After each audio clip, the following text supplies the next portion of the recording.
안녕하세요. 사연에 빠지다의 DJ 민영입니다. 오늘도 두 가지 사연 준비되어 있어요. 끝까지 함께 해주실 거죠? 그럼 구독과 좋아요 버튼 꼭 눌러주시고 오늘의 사연도 함께 시작해 볼게요. 안녕하세요. 저는 올해로 결혼 8년차에 접어든 유부녀입니다. 연년생인 남매를 두고 있어요. 올해로 두 녀석 다 초등학교에 입학하면서 자기들도 이제 어린이라며 다 잘한 척을 할 때마다 남편이랑 둘이서 애들 몰래 얼마나 웃는지 모릅니다. 이제 초등학생이 되었으니 신경 써줘야 할 것들이 이래저래 늘기는 했지만 그래도 집에 있는 내내 녀석들 뒤치다꺼리를 했던 시절을 생각하면 요즘은 오히려 짜투리 시간이 늘어났어요. 학교 마치고 잠깐 들어온 아이들 간식 챙겨주기 무섭게 다시 학원을 가거든요. 솔직히 좀 편해지긴 했어도 점점 엄마 손을 벗어나는 것 같아 아쉽긴 해요. 그래도 요새는 학교 못지않게 다들 학원에 가는 통에 학원 보내주지 않으면 친구들이랑 어울리기 힘들다고 하니 이것 또한 아이들이 자라나는 과정이라고 생각하고 있습니다. 결혼해서 생긴 가족이 이 두 녀석뿐만은 아니죠.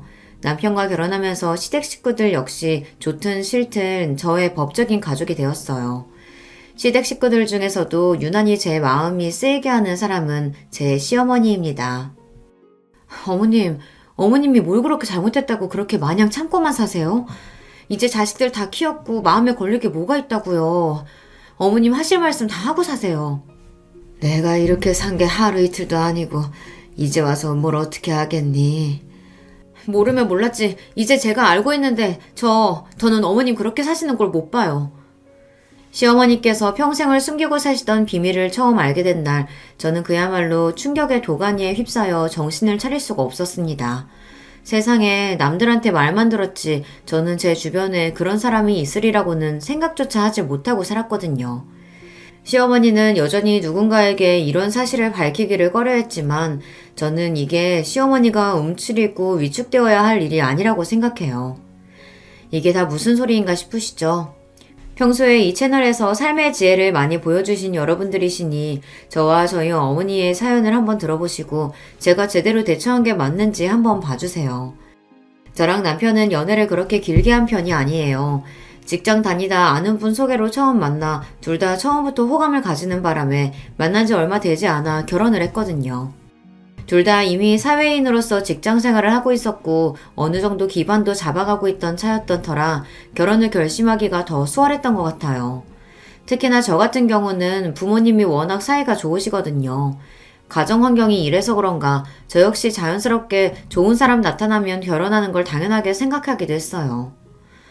미연이 너야 워낙 어릴 때부터 결혼을 자연스럽게 생각했으니 그렇다 쳐도 상대방 가정 환경을 잘 고려해야 돼. 아무리 당사자가 가장 중요하다고 해도 사람은 자기 자란 환경 무시 못하는 법이다. 그래, 네 아버지 하시는 말씀 잘 새겨들어. 너는 성격이 긍정적이어서 그런지 사람을 너무 좋게만 보려는 경향이 있어 걱정이야. 아이 참, 엄마 아빠는 내가 무슨 바본 줄 알아.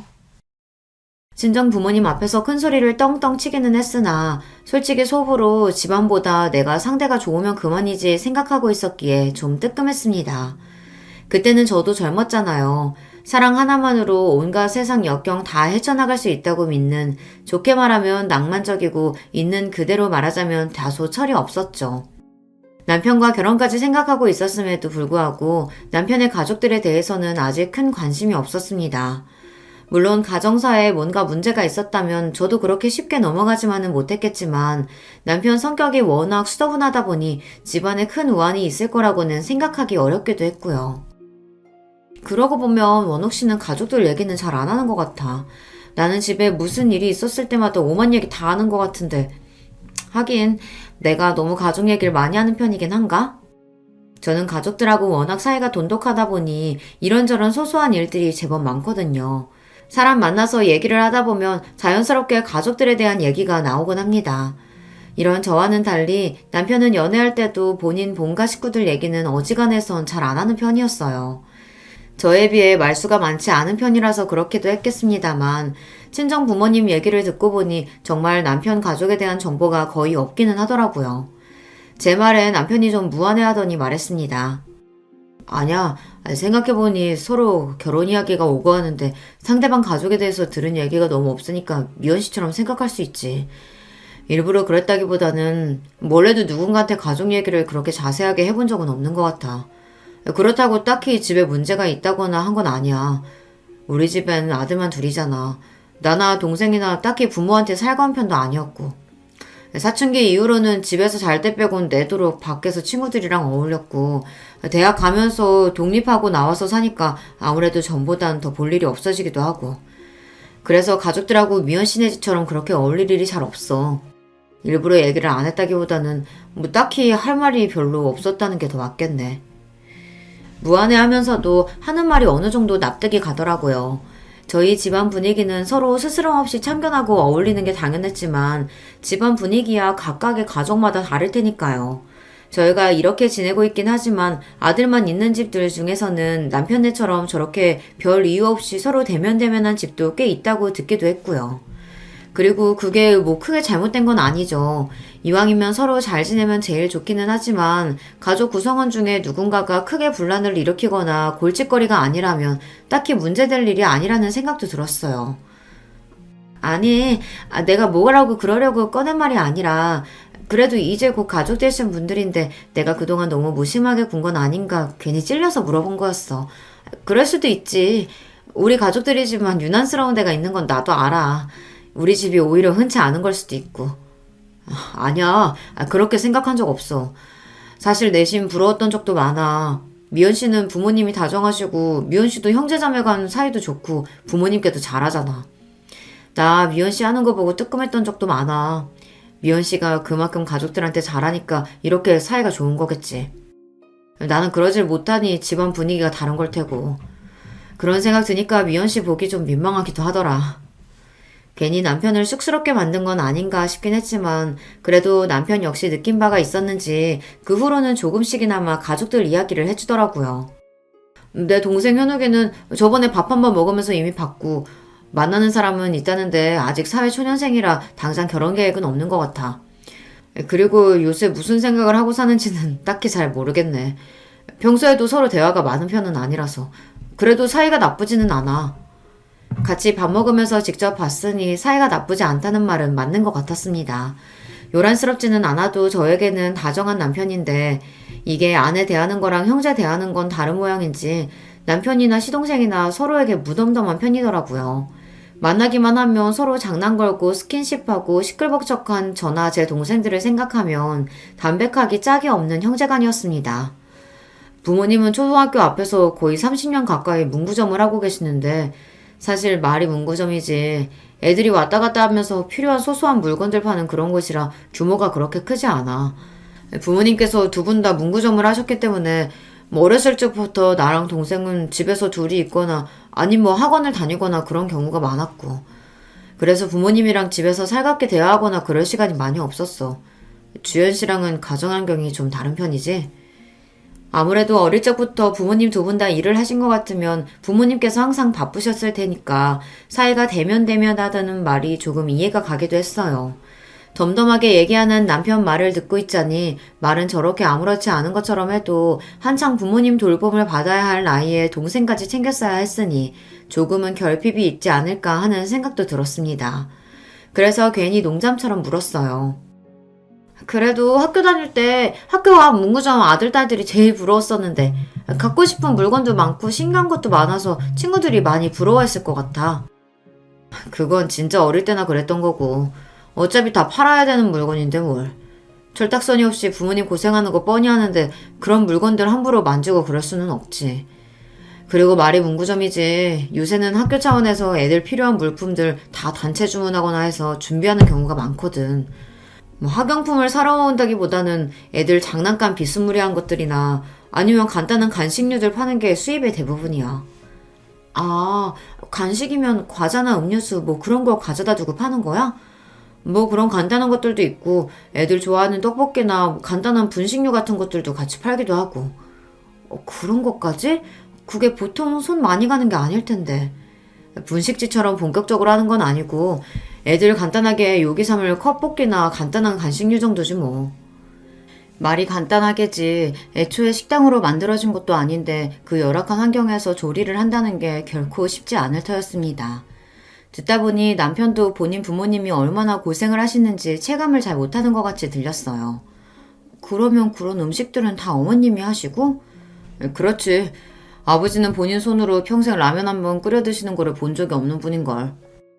남편 말에 석연치 않은 기분이 들었지만 가정마다 가풍이 다르니 그걸 가지고 제가 왈가왈부할 일은 아니라고 생각했어요. 무엇보다 남편은 자취를 오래 하면서 요리도 제법 잘하고 가정적인 면이 있는 사람이라 더더욱 문제 삼지 않았죠. 그렇게 시댁에 대한 이야기를 조금씩들 듣게 되었습니다.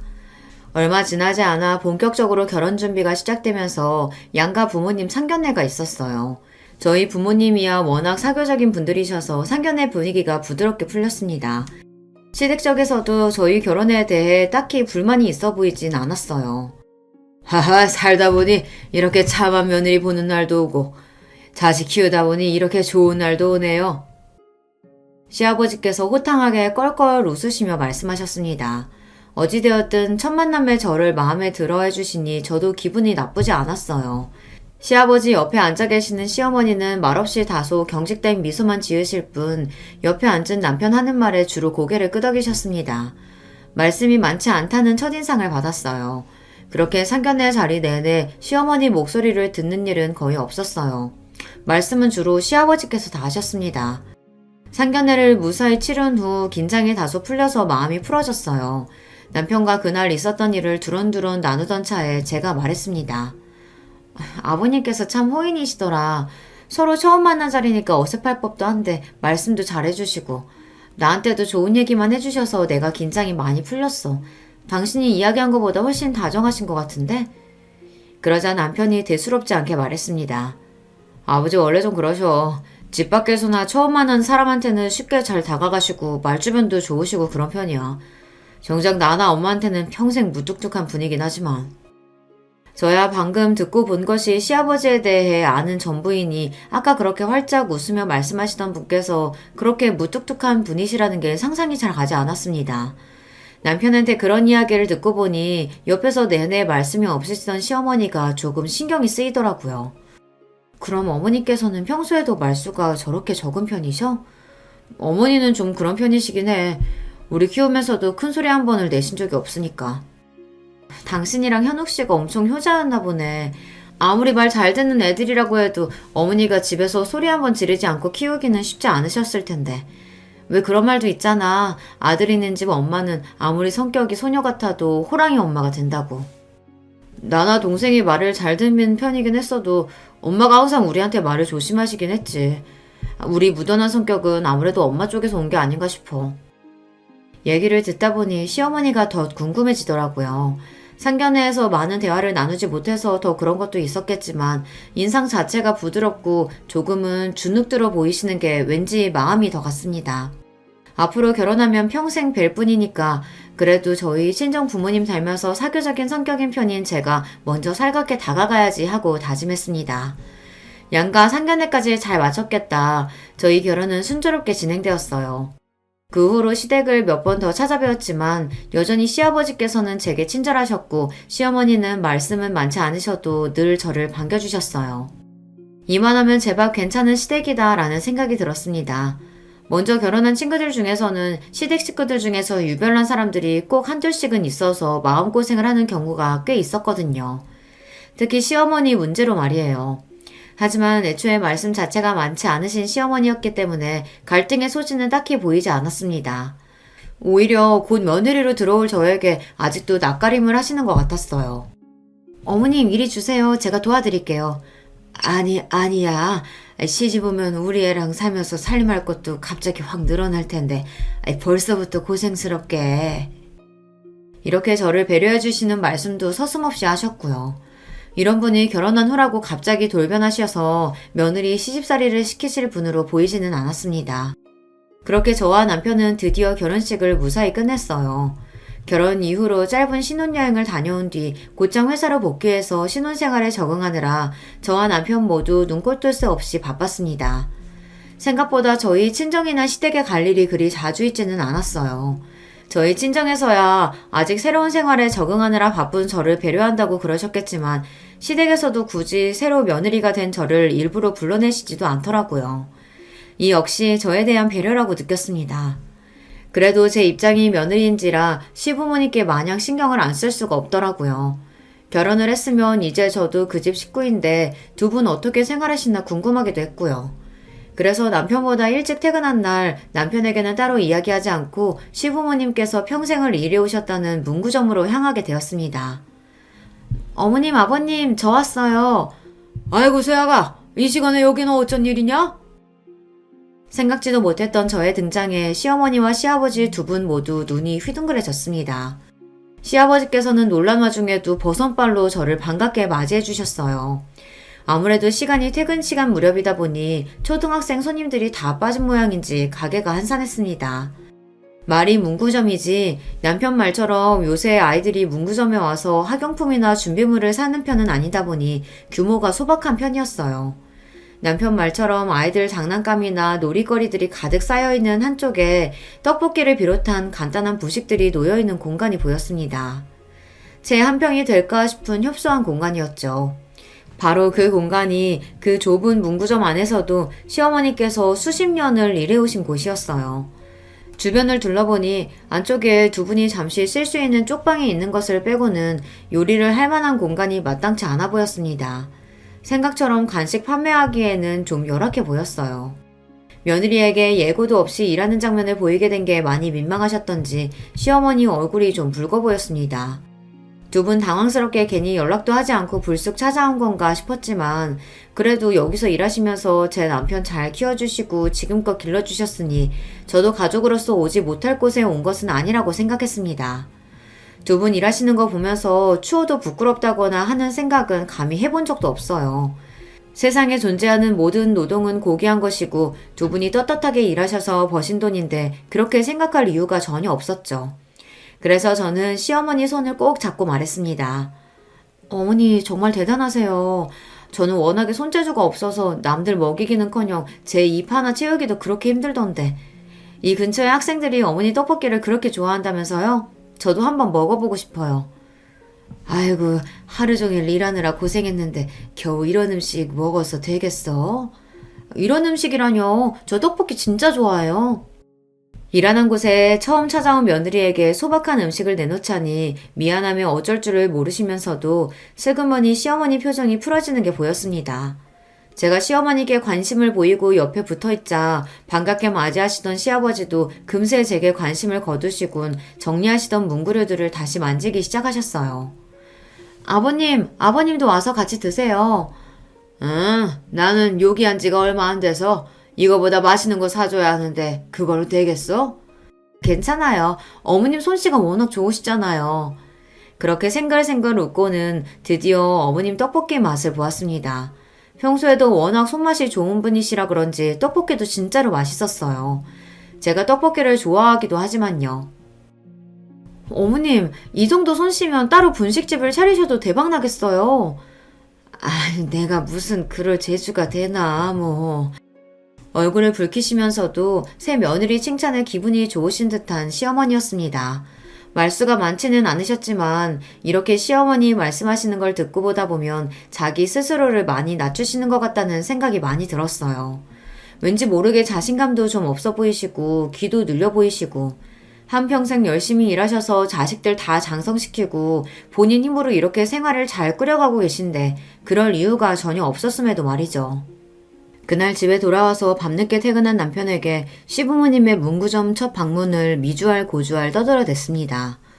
당신 어머님 떡볶이 그렇게 맛있다는 얘기 왜 안 했어? 내가 먹어보고 얼마나 깜짝 놀랐는지 몰라. 어머님 손맛이 좋다는 건 진작 알고 있었지만 애들한테 왜 그렇게 인기가 좋은지 알겠더라. 나야 뭐 분식류는 잘 안 먹으니까. 그리고 엄마가 평생 만들어 파시던 음식이다 보니 좀 질리기도 해서 손이 잘 안 가기도 했고. 하긴 좋은 것도 3번이면 질린다고 하던데 그걸 평생 본 남편 입장에서는 그럴 수도 있겠다 하는 생각이 들었습니다. 그보다 참 가뜩이나 가게가 그렇게 큰 편은 아닌데 어머님이 시설도 제대로 안 갖춰진 곳에서 한편에서 그렇게 고생하시는 거 보니까 내가 마음이 좀 그렇더라. 이제 어머니 연세도 그리 적지 않으신데 우리도 직장 잡고 어느 정도 수입이 모이면서 어머니는 이제 쉬셔도 되지 않겠냐고 여쭤봤는데 오히려 어머니가 더 밖에 나가서 일하고 싶어 하시더라고.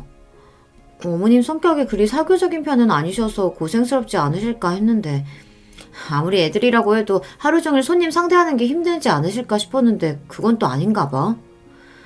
아무래도 애들이잖아. 그리고 집에서 하루 종일 아버지만 기다리고 있는 걸 별로 달가워하지 않으시는 것 같더라고. 우리 형제 대학 가면서 둘 다 일찍 독립해서 나오고 집에 있는다고 아버지 외에 돌아올 식구가 있는 것도 아니고 그렇다고 우리 집에 살가운 딸이 있는 것도 아니고 집에만 계시기 어머니도 적적하지 않으실까 해서 그냥 그러시라고 했어. 그렇구나. 그럼 내가 가끔씩이라도 문구 좀 들려서 어머니 말동무도 해드리고 그래야겠다. 당신 퇴근하고 피곤할 텐데 그렇게까지 안 해줘도 돼. 걱정하지 마. 무리해서 그러지는 않을 테니까. 나도 어머님이랑 잘 지내보고 싶어서 그래. 제 말에 남편이 더 말을 보태지는 않았지만 그래도 자기 어머님하고 친해지고 싶다고 하는데 굳이 말리지는 않더라고요. 그렇게 퇴근하고 짬날 때마다 제 체력에 무리가 가지 않는 선에서 시부모님 문구점을 방문하는 일이 잦아지게 되었습니다. 처음에는 하루 종일 일한 사람 수고스럽다며 오지 말라고 손사래를 치던 시아버지께서도 그런 제가 좀 익숙해지셨는지 슬슬 덤덤하게 맞이해 주시기 시작했습니다. 평소 식구들에게 무뚝뚝하다는 남편 말이 틀린 건 아니었는지 오히려 자주 보고 익숙해지자 처음에 살갑게 대해주시던 모습보다 다소 심드렁해지신 시아버지셨어요. 반면 시어머니께서는 조금 달랐습니다. 첫 며느리임에도 불구하고 저를 어려워하시는 티가 역력하셨던 시어머니께서 제가 먼저 살갑게 다가가자 조금씩 마음을 열어주시기 시작하신 거예요. 처음에는 그 좁은 문구점에 엉덩이 붙일 곳조차 마땅치 않아 옆에 서서 어머님을 도와드리겠다고 하는 저를 보고 어쩔 줄 몰라 하셨거든요. 그런데 이런 방문이 여러 번 이어지자 이제는 제가 문구점에 들어서면 먼저 다가오셔서 슬그머니 손을 잡아주시는 어머님이셨습니다. 퇴근하고 평일에 쉴 시간도 부족할 텐데 왜 또 여길 왔어? 저녁은 먹고 온 거야? 아니요, 저 배고파요, 어머님. 어머니 떡볶이 먹고 싶어서 아무것도 안 먹고 왔어요. 이렇게 부실한 음식 말고 제대로 된 걸 먹어야지. 그렇게 말씀하시며 집에서 일부러 저 먹이려고 싸우신 밑반찬 틀을 쪽방 안에 펼쳐놓고 제 저녁부터 챙겨주시는 시어머니셨습니다. 아유, 어머니 일부러 안 그러셔도 된다니까. 시댁 식구들이랑 좀 더 가까워지고 별 재주는 없지만 조금이나마 도움이 되고자 해서 온 건데 오히려 시어머니께 일감을 하나 더 늘려드린 것 같아서 송구스러웠어요. 그럼에도 불구하고 얼른 저녁 먹으라며 제 손에 숟가락을 쥐어주시는 시어머니셨습니다. 우리 집에서 먹는 반찬 그저 조금씩 더러운 거밖에 없는데 수고스러울 거 하나도 없어. 매일 고생하는 사람 밥이라도 제대로 챙겨 먹여야지. 보고만 있지 말고 어서 먹어. 가까워질수록 참 다정한 분이셨어요. 며느리라고는 해도 아직 결혼한 지 얼마 되지 않아 안지도 오래되지 않았는데 꼭 본인 딸처럼 저를 살뜰하게 챙겨주시는 시어머니셨습니다. 저 역시 처음에는 제게 대면대면 하셨던 분이 제게 이렇게 마음을 써주시고 애정을 표현해주시는 게 기뻐서 시어머니를 뵐 때마다 기분이 좋았습니다. 한번 마음 열어주기가 어려워서 그렇지 본인 사람에게 한없이 마음을 퍼주시는 분이셨어요. 그렇게 시어머니와 가까워지고 그분을 자주 뵙게 되자 전에는 몰랐던 것들이 하나둘씩 눈에 들어오기 시작했습니다. 어머님 손목 다치셨어요? 손목 쪽이 많이 부었는데요. 이거 왕구 들어있는 박스 나르다가 내가 다른데 정신을 파는 바람에 조금 삐끗했어. 아무렇지도 않아. 걱정 안 해도 돼. 황급히 손목을 숨기는 시어머니셨지만 이미 제 눈에 금방 생긴 멍자국과 부풀어 오른 손목이 들어온 후였습니다. 어머니 조심 좀 하시지. 가만 보면 이렇게 얌전하신 분이 왜 이렇게 자주 다치시나 몰라요. 병원 가봐야 하는 거 아니에요? 이 정도로 무슨 병원은 금방 놔두면은 금세 나 괜찮아. 저를 챙겨주시는 거에 반에 반만 스스로를 챙기셔도 참 좋을 텐데 본인 몸에는 영 신경을 쓰지 않으시는 시어머니셨어요. 그러고 보면 시어머니께서 자잘하게 몸에 새로운 상처를 달고 오실 때가 잦은 편이었습니다. 생각해보면 그때부터 의심을 했어야 했어요. 제가 평소에 보는 시어머니께서는 매사 조심스러운 분이셨고 행동도 역시 마찬가지셨어요. 그런 상처를 달고 사실 만큼 덤벙대는 분도 아니셨고 느릿하면 느릿한 편이셨지 결코 성급하게 서두르는 분이 아니셨습니다. 여보, 어머님이 평소에 상처가 너무 자주 생기시는 것 같아. 아무래도 연세가 있으셔서 문구점 일하시는 게 고생스러워서 그런가? 공간도 좁은데 이리저리 왔다 갔다 할 일이 많으면 아무래도 부딪히기도 쉽잖아. 근데 엄마는 우리 어렸을 때도 좀 자주 다치시는 편이긴 하셨어. 그렇다고 크게 다치신 적은 없지만 자잘한 상처는 항상 달고 사셨던 것 같아. 어릴 때부터 그랬다고? 아무래도 가게 안이 좋다고 뛰어다니는 애들도 제법 있고 물건 채워나를 일도 많고 하다 보니까 그렇겠지. 대수롭지 않게 말하는 남편이었습니다. 제가 너무 예민하게 생각하는 건가 싶어질 지경이었어요. 하지만 생각해보면 이상한 건 그뿐만이 아니었습니다. 그렇게 다치는 빈도수가 잦은 시어머니셨는데 생각해보면 제 앞에서 다치신 적은 한 번도 없었거든요. 그런 분이 제가 없을 때라고 다치실 만한 일이 그렇게 잦을까 조금 이상하게 생각되었어요. 하지만 제가 주로 방문하는 시간이 퇴근 시간 이후다 보니 손님이 많이 빠져있을 시간대이긴 했어요. 그래서 그런가 손님이 많은 시간대에 일하시는 걸 못 봤으니 내가 괜한 생각을 하는 건가 싶었습니다. 그날도 퇴근 후에 시부모님 문구점을 찾았다가 손님이 많이 빠진 시간이라 시어머니와 도란도란 이야기를 주고받고 있었습니다. 그 전 주말에 무슨 일을 했는지 이야기를 나누다가 우연치 않게 찜질방 이야기가 나왔어요. 저나 저희 친정어머니나 찜질방에 자주 가는 편이거든요. 주중에 쌓였던 피로를 찜질방에서 몸 지지면서 풀어내는 게 저희 모녀의 큰 낙이기도 했습니다. 나는 아들만 둘 있어서 그런가. 그런 데는 생전 가보지를 못했어. 진짜요? 찜질방 유행한 지가 벌써 얼마나 됐는데. 그럼 다음에 저랑 같이 가요, 어머님. 제가 반색하면서 이야기하자 갑자기 시어머니 얼굴에 당황한 낯이 떠올랐습니다. 아니 다 늙어서 이제 와서 무슨 매일 집에서 목욕하는 걸 뭐 신경 쓰지 마라. 시어머니 말씀이 그렇게 빨라진 적이 없었어요. 손사래까지 치면서 땀을 뻘뻘 흘리시며 제 제안을 거절하시는 걸 보니 조금 무안해졌습니다. 요즘 좀 친해졌다고 생각해서 내가 너무 오버를 한 건가 싶기도 했어요. 지금에 와서 돌이켜보면 그렇게 말씀하시는 시어머니 심정이 어떠셨을지 싶어 마음이 아픕니다. 어머님, 아버님, 저 왔어요. 아니, 네가 이 시간에 웬일이야? 그날은 외근을 나갔다가 생각지도 못하게 조기 퇴근을 하게 되었어요. 돌이켜 생각해보니 이 시간대에는 시부모님 문구점을 방문한 적이 한 번도 없었던 것 같습니다. 시간이 딱 아이들 학교 시간이랑 겹쳐서 손님이 가장 많은 시간대였어요. 전에 없이 문구점 안이 와글와글 거리는 걸 보자 바쁘실 때의 풍경은 이렇겠구나 싶어 새삼 문구점이 새로워 보였습니다. 괜히 안쪽에 다 큰 성인 여자인 저까지 들어가면 더 번잡스러울까봐 입구 쪽에 조금 비켜서서 시부모님 일하시는 것을 지켜보게 되었어요. 조그만 장난감들 여러 개를 놓고 어느 걸 고를까 눈을 빛내는 아이들도 있었고 친구 따라 와르르 몰려와서 신이 난 아이들로 가게는 인산인해를 이뤘습니다. 시아버지께서는 그런 아이들에게 환한 미소로 화답하시며 신나게 말을 거셨어요. 아이고 요놈, 전부터 그걸 그렇게 갖고 싶어 하더니 결국 오늘 사갖고 가는구나? 말씀하시는 게 꼭 본인 손자한테 하시는 것 같았습니다. 저 처음 상견례에서 배웠을 때 반겨주시던 그 모습 그대로였습니다.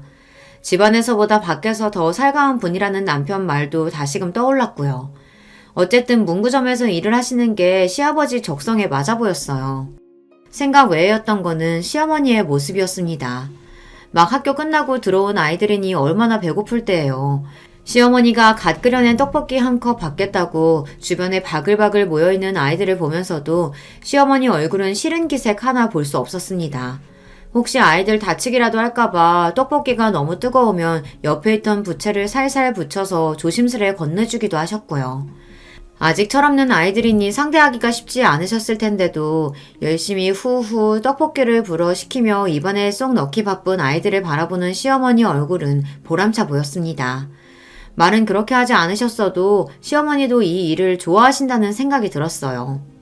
그런 시부모님 모습을 지켜보면서 괜히 자식들이 부모님 고생하신다는 핑계로 부모님 삶의 터전을 너무 쉽게 빼앗으려는 건 아닌지 그런 반성도 들었습니다. 왜 그런 말들 많이 하잖아요. 은퇴하시고 나면 부모님들이 갑자기 확 늦는다는 거요. 사람이 본인에게 주어진 역할이 있고 하는 일이 있을수록 더 활기차고 생기있게 살 수 있는 법이잖아요. 부모님께 마냥 쉬시라고 하는 것이 능사가 아니라는 생각을 그날 제대로 하게 되었습니다. 어머님, 기분 정말 좋아 보이세요. 어머님이 아이들을 이렇게 좋아하시는지 몰랐어요. 애들도 애들이지만 여기서 일을 하다 보면 내가 쓰임이 있다는 게 참 좋아. 나같이 보잘것없는 사람도 기다려주는 애들도 다 있고. 어머님, 무슨 말씀을 그렇게 하세요? 어머님처럼 이렇게 손맛도 좋고 다정하신 분이 또 어디 계신다고요? 시어머니를 좋아하는 만큼 자기 스스로를 자꾸 낮춰서 이야기하는 시어머니 모습에 속이 많이 상했습니다. 어머니, 그러지 마세요. 어머님처럼 좋은 분이 또 어디 계신다고. 저 그러면 정말 속상해요. 그래, 알았어. 정말로 속상해하는 저를 보시며 황급히 저를 달래주시는 시어머니셨습니다. 그러고 나서 당분간은 회사 일이 갑자기 바빠지는 바람에 문구점에 잘 들리지 못했어요. 간신히 진행하던 프로젝트를 마무리하고 간만에 또다시 예고 없이 시부모님의 문구점으로 향했습니다. 어머님, 아버님, 저 왔어요. 그래, 세기 오랜만이다. 그렇게 도착한 문구점에는 시아버지 혼자 계셨습니다. 갑자기 들어온 저를 보고 시아버지 얼굴이 당황한 기색이 역력했어요. 아버님, 어머님은 어디 계세요? 그 사람 오늘 몸살기가 있다고 해서 집에서 그냥 쉬라고 했다. 어머, 병원 안 가보시고요? 식사는 하셨대요? 내가 다 챙겨줬으니까 너 신경 쓸 거 없다. 일하느라 바쁜 사람이 뭐하러 여기까지 왔어? 얼른 집에 가, 얼른. 그렇게 한사코 저를 내쫓으시는 시아버지 때문에 얼결에 밀려서 문구점 밖으로 나왔습니다. 시아버지가 시어머니를 잘 챙겨주고 나왔다고는 하시지만 문구점 찾는 아이들에게면 몰라도 평소에 시어머니에게 그렇게 살갑게 대하지 않는 시아버지셨어요. 정말로 편히 잘 쉬고 계시는 건지 걱정스러운 마음에 죽집에서 죽을 포장해다 시댁으로 향했습니다. 문구점에는 자주 들렀어도 일하시느라 시부모님께서 시댁을 비우실 때가 많아서 제가 시댁으로 찾아가는 일은 그렇게 많지 않았어요. 저로서도 오랜만에 시댁 방문이었습니다. 그렇게 도착해서 시댁 초인종을 눌렀어요. 띵동 띵동 여러 번 초인종을 눌렀는데도 안에서는 대답이 없었습니다. 혹시 주무시는 건가 싶어 내가 너무 요란을 떨었나 생각하고 있는데 안쪽에서 우당탕 소리가 들리더니 황급히 시어머니가 문을 벌컥 여셨습니다. 어머, 너 어떻게 여기까지 다 왔어? 허둥지둥 제게 말씀하시는 시어머니를 보고 저는 순간 몸에 피가 다 얼어붙는 줄 알았어요. 시아버지 말씀에 따르면 몸살에 걸렸다는 시어머니는 꼴이 말이 아니었습니다.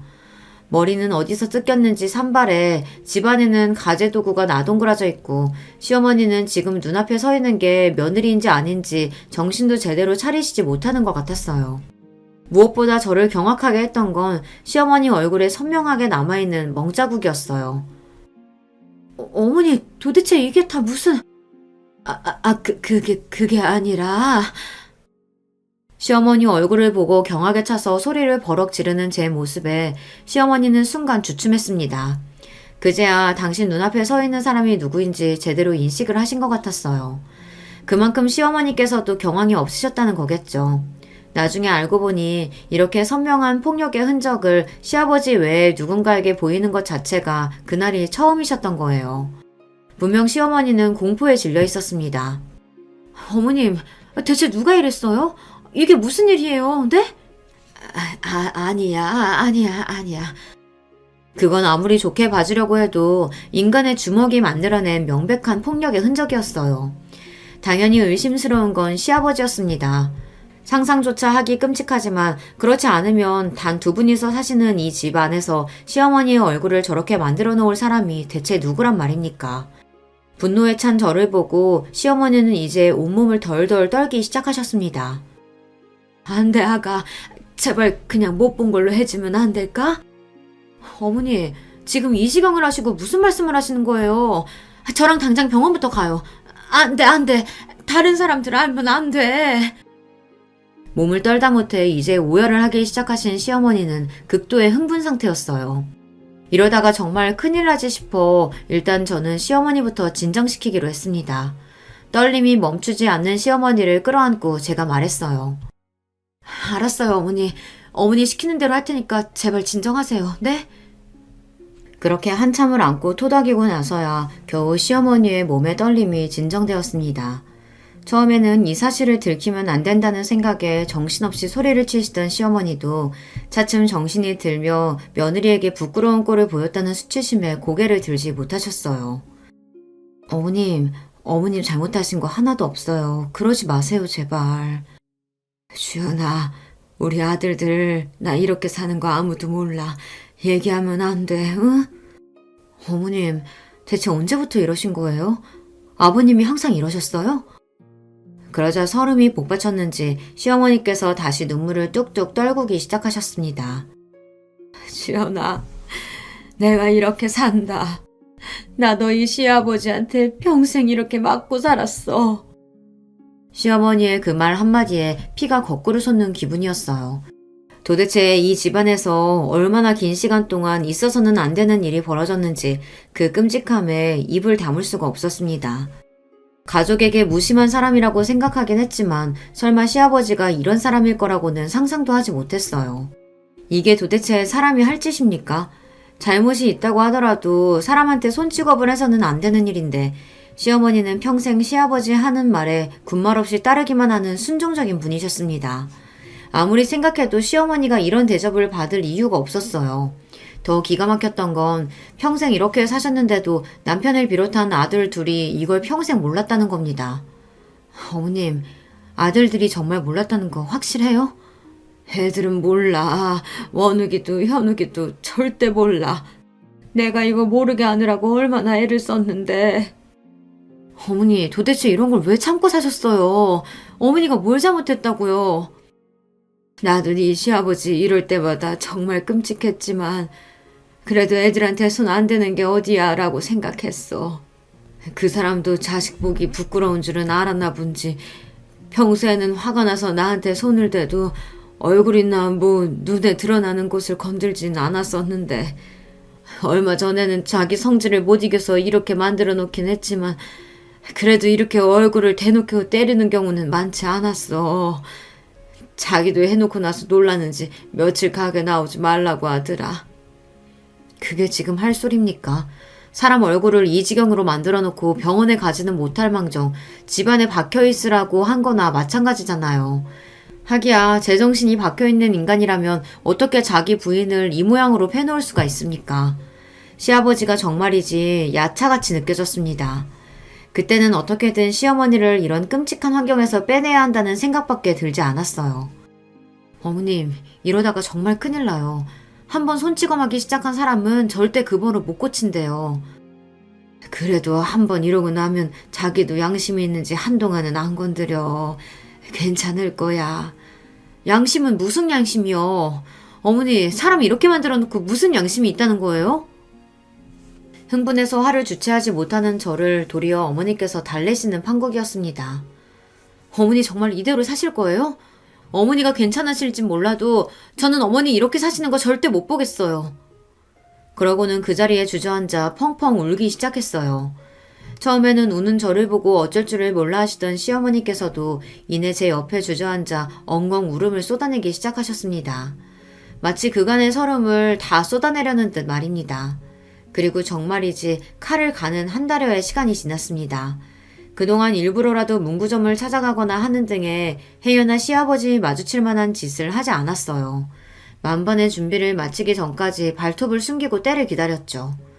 마침내 결전의 그날 마치 사람 하나를 때려 죽이기라도 할 듯 노기등등한 기세로 시아버지가 저희 집으로 쳐들어왔습니다. 목표는 저희가 아니라 시어머니였어요. 이 에펜나가 정말 미쳤나? 다 늙어서 이유는 무슨 이유냐? 자식들 앞에서 추태 부리지 말고 당장 나오지 못해? 제 손을 꼭 잡은 시어머니의 손이 사시나무 떨리듯 떨리기 시작했습니다. 저는 불어 시어머니 손을 더욱 힘을 주어 잡았습니다. 당장이라도 시어머니께 달려들 듯한 시아버지 앞을 남편이 막아섰어요. 지금 추태는 누가 부리고 있는데 그동안 자식들 모르게 내 어머니한테 손 찍어매놓고 어떻게 뻔뻔하게 여기까지 쳐들어올 생각을 합니까? 아버지가 그러고도 사람입니까? 분노에 차 사자어를 지르는 남편을 보고 시아버지는 주춤했습니다. 당신이 제 마누라 손찌검한 사실을 아들이 알고 있었다는 것에도 놀란 것 같지만 이제는 장성해서 자기보다 머리 하나는 더 큰 아들 기세에 눌린 거였죠. 폭력이라는 게 결국 저런 겁니다. 자기보다 약한 사람 내리찍는 사람은 그보다 더 물리적으로 우세한 사람에게 주눅들기 마련이죠. 아무리 자식이라도 시아버지가 남편 힘을 이길 수 있을 리가 만무했으니까요. 결국 시어머니께 그리 절대자처럼 군림하던 시아버지도 저리 별것 없는 인간이었다 그 말입니다. 너 지금 무슨 말도 안 되는 소리라는 거야? 설마 정신 나간 네 어미가 하는 말 믿는 건 아니지? 정신 나간 건 내가 아니라 당신이야. 그 긴 세월 자기 부인을 이렇게 학대해놓고 그게 미친 짓이 아니면 뭐야? 나 더는 당신같이 끔찍한 인간이랑은 못 살겠어. 이게 진짜? 자식들이 앞에 있는데도 성질을 못 이기고 손을 올리는 시아버지 앞을 저희 부부가 막아섰습니다. 진짜 미쳤어요? 이러고도 내 엄마한테 정신 나갔다는 소리를 해? 두 번 다시 어머님 앞에서 손 올릴 생각하지 마세요. 경찰에 신고할 거예요. 그러고는 바닥에 그간 모았던 증거 자료를 촥 뿌렸습니다. 그걸 본 시아버지 얼굴이 새파랗게 질렸습니다. 수십 년간 당신이 제 아내 몸에 남긴 폭력의 흔적들이 고스란히 담긴 사진들이었으니 그럴만도 했죠. 저 끔찍한 시압이라는 작자가 빠져나갈 구멍이라고는 바늘 들어갈 자리조차 없었습니다. 나 그저 내 자식들 상처받지 않고 자라게 해야 한다는 생각에 당신 끔찍한 손찌검 지금껏 참고 또 참고 살아왔어. 내 자식들 정말 상처 주지 않으려면 내가 스스로를 지켜야 하는데 당신한테 억눌려 살면서 내가 나 스스로를 가장 함부로 대하며 살았어. 나 이제 더는 그렇게 안 살아. 당신은 당신이 지은 죄값 치르면서 혼자 쓸쓸하게 살아.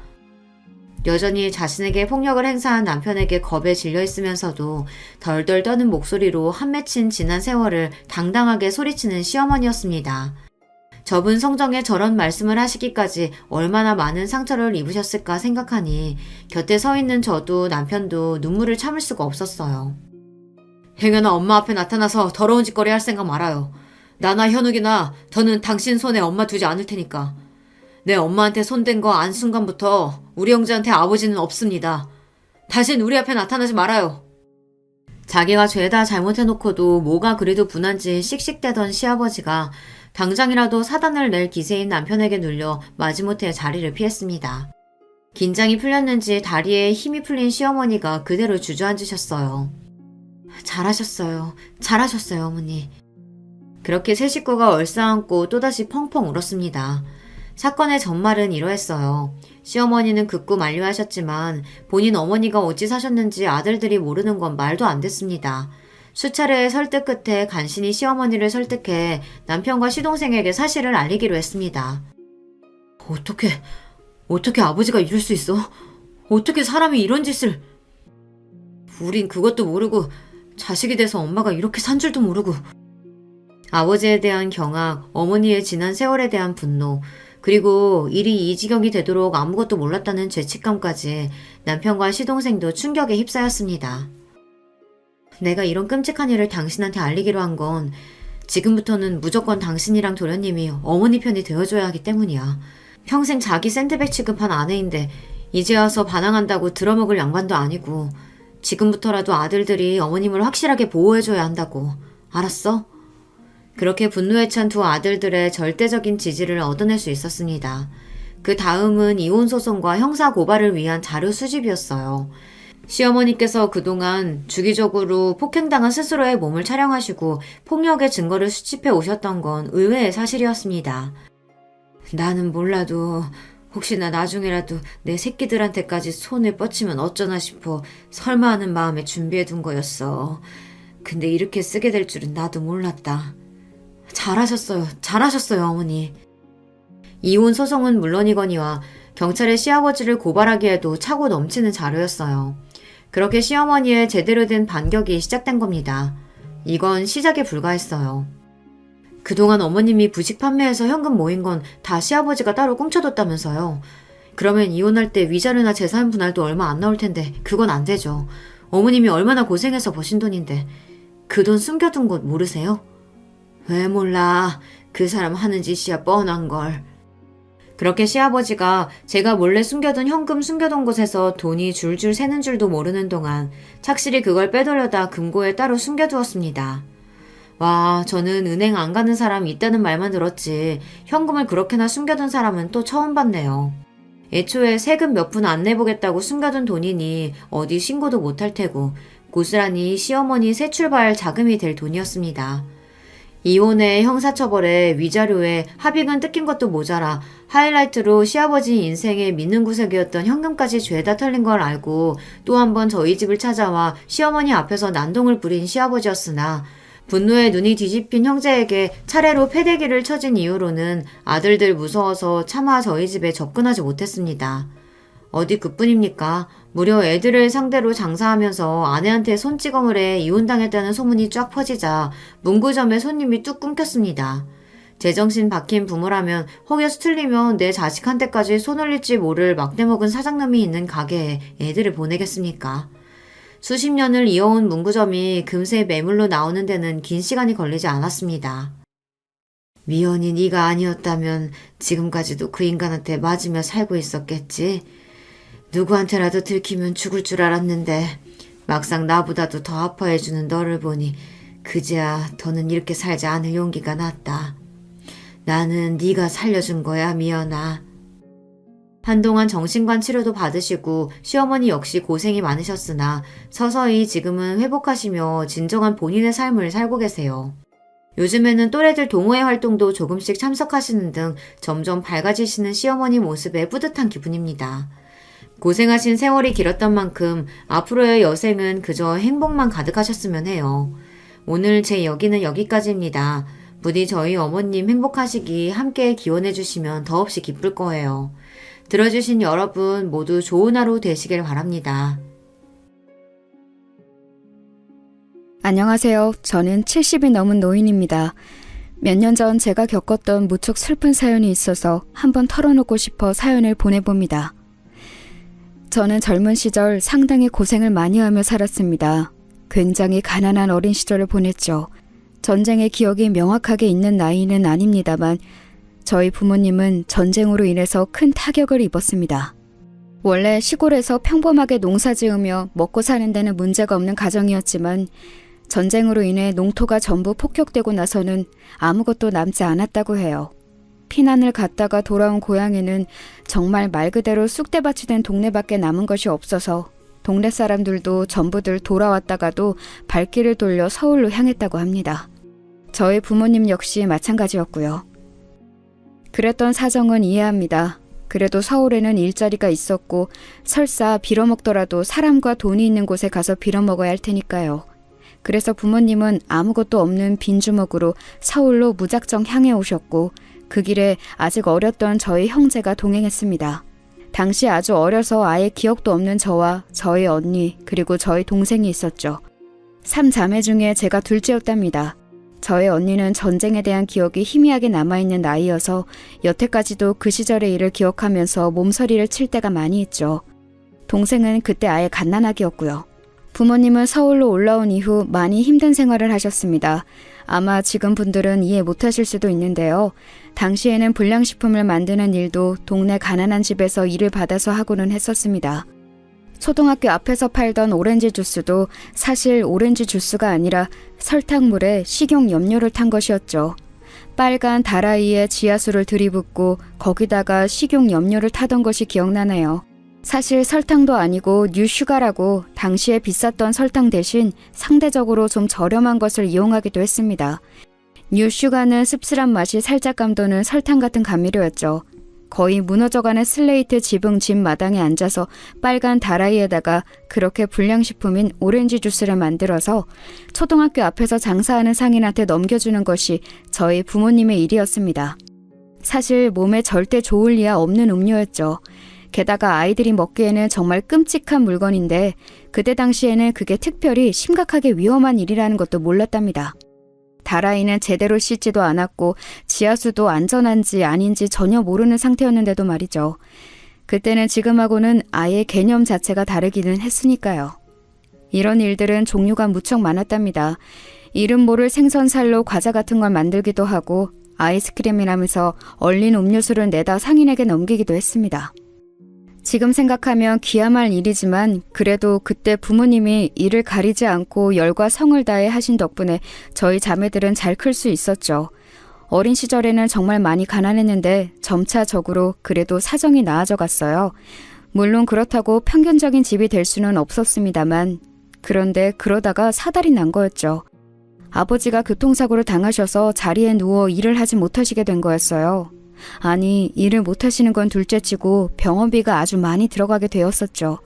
제가 겨우 고등학교 갓 들어갔을 때였는데 집안은 아주 초상집 분위기였답니다. 어떻게든 무슨 수를 내야 저희 식구들이 먹고 살고 아버지 병원비도 낼 수 있을 거였어요. 그런데 그 무슨 수라는 게 저에게 떨어졌죠. 그 시절에는 어지간히 잘 사는 집들은 전부 식모를 쓸 때였습니다. 대부분의 식모는 20살이 아직 안 된 어린 여자아이들이었는데요. 지금 생각하면 이게 무슨 인권 착취 같은 소리냐고 하실 분들이 많겠지만 당시에는 그게 그냥 보편적이었어요. 먹고 살기 힘든 집에서 여자애들 데려다가 적당히 일 시키면서 월급도 주고 먹여주기도 하는 그런 거였거든요.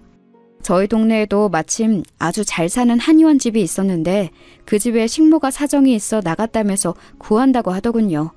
저희 어머니는 급히 그 집에 가서 우리 집 둘째 딸이 나이가 고등학교 1학년밖에 안 되었는데 혹시 식모를 쓸 생각이 없냐고 물으셨어요. 그 집에서는 제 나이하고 할 줄 아는 걸 묻더니 그 정도면 괜찮겠다면서 데리고 오라고 하셨습니다. 아무리 가난해도 집에서 살다가 남의 집에 식모로 가는 일은 아주 서러웠어요. 그래도 다행히 동네에 있는 이웃이기는 했지만 그래도 서러운 건 서러운 거였죠. 원래 시골에서 몸 의지할 곳 없는 여자애들이 가는 것이 식모였기 때문에 내가 그런 애들하고 비슷한 처지가 되었다고 생각하니 더 그랬던 것 같습니다. 하지만 용 빼는 재주 있나요? 아버지는 편찮으시고 집 식구들은 다 굶어 죽을 위기니까 저로서도 어떻게 할 도리가 없었죠.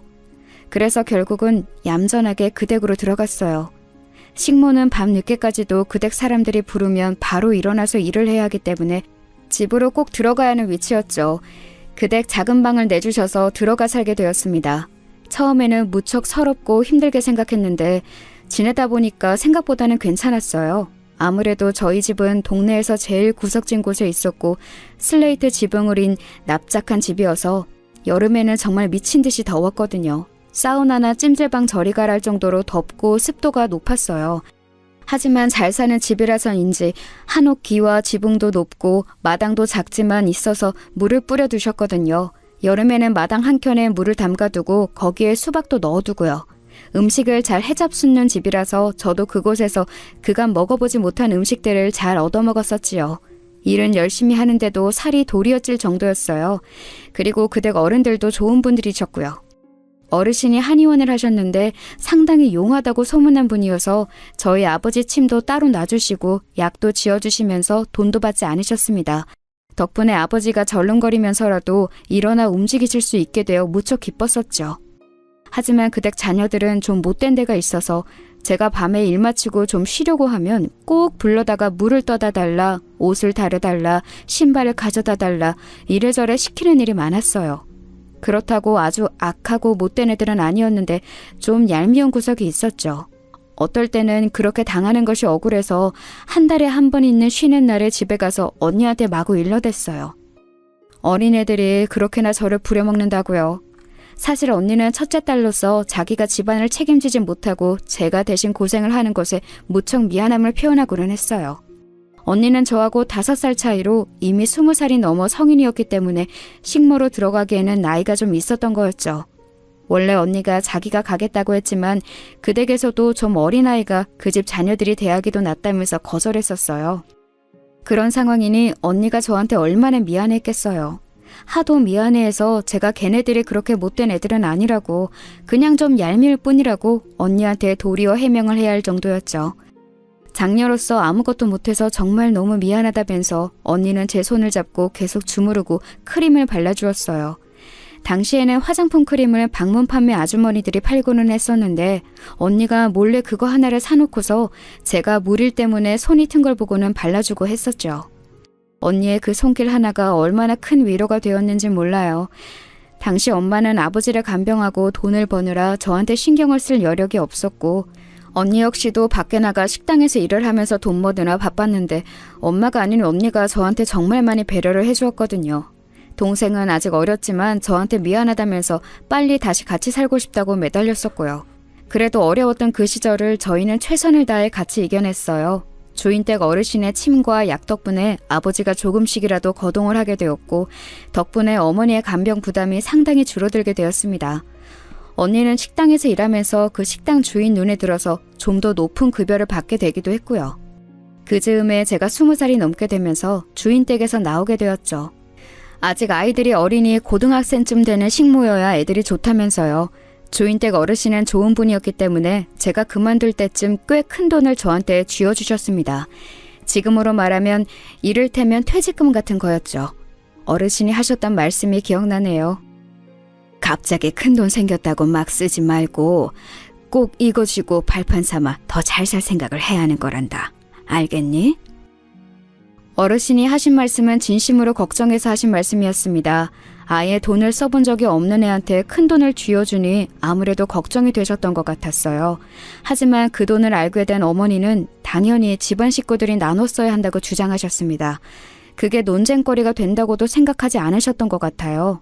그냥 그때까지 모든 식구들이 나가서 돈을 벌어오면 곧장 집안 생계비로 전부 다 써버렸으니까요. 하지만 저는 그때 처음으로 좀 억울한 마음이 들었습니다. 당시에는 이미 언니와 어머니 그리고 제가 그간 벌어왔던 돈이 모여서 생계에 큰 지장은 없었어요. 어르신의 도움으로 아버지도 이제 거동이 가능해서 병원비도 크게 들지 않았고요. 아니, 그때쯤 이미 병원에서는 아버지가 아무리 치료를 받아도 이 이상 낫지는 않을 거라는 판단을 내린 뒤였습니다. 그러니 사실 집안에 반드시 필수적으로 들어가야 할 큰 돈은 없는 셈이나 마찬가지였는데 제 돈을 가져다가 막무가내로 써버리시려고 하니 저는 억울했던 거죠. 어머니는 그 돈으로 조금 나은 집으로 이사를 갈 거라고 꿈에 부풀어 있었습니다. 집도 옮기고 옷도 사고 화장품도 사서 어머니 자신을 좀 꾸미고 싶다고요. 사실 평생 고생만 하며 일을 해온 어머니 입장에서 못할 생각도 아니긴 했습니다만 아직 어렸던 저는 그게 너무 싫었어요. 저는 어머니한테 이 돈 못 내드린다고 대들었습니다. 어머니는 큰 충격을 받으셨죠. 여태까지 장녀와 차녀와 어머니가 힘을 합해 어려운 집안을 잘 이끌어오고 있다고 생각했는데 이제 성인이 된 차녀가 갑자기 돈 내놓기 싫다고 대든 것이나 다름없었으니까요. 지금 생각하면 어머니가 당시 얼마나 충격적이셨을까 이해되는 면도 있어요. 하지만 당시에는 정말 그 돈을 드릴 수가 없었죠. 내가 어떻게 그 집에서 식모 노릇을 하며 갖게 된 돈인데 그 집 어르신이 나한테 쥐어주신 돈인데 왜 집의 가족들이 이걸 쓰려 하는지 이해할 수가 없었어요. 아니, 이해는 할 수 있었지만 용납이 되지 않았던 거였죠. 어머니는 불같이 화를 내셨지만 저를 도와줬던 것은 바로 언니였습니다. 언니는 어머니가 화를 내시는 동안 묵묵히 그 앞에서 제 편을 들어주면서 막아주었고 기어코 아버지까지 나서서 제게서 돈을 빼앗으려 하니 집을 나가라며 등을 떠밀어 주었어요.